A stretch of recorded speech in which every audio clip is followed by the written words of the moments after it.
This bigger container is my cleaning bucket, and I have just plain water in it now. I have this much, however much it is. It happens to be 3 pints. Doesn't matter. It's a fair bit. I'm going to add a little acetone to that to make it easier to clean.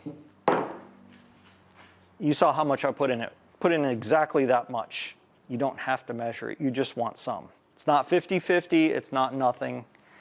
And I need to get one more thing. A rinse cup. All right. Yes, you're going to have a lot of cups here. So this is the syringe, the Part A syringe. I'm going to draw this cleaning solution up and put the dirty stuff in that rinse cup. And that way I'm not getting this rinse container really contaminated with all this. Do you have to do that? Probably not. But I want to make sure that everything is as thorough as possible. This way you can reuse these.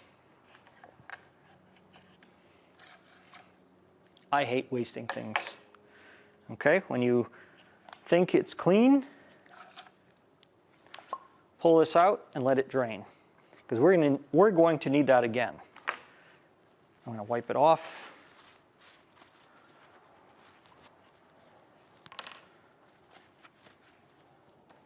And now I'm going to do the Part B.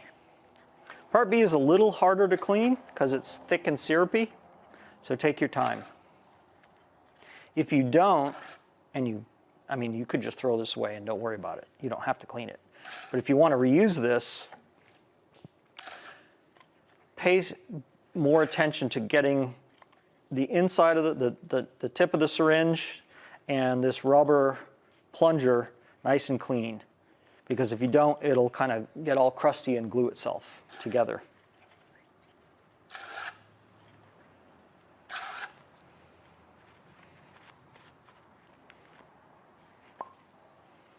Now these can be set aside. We're done with those.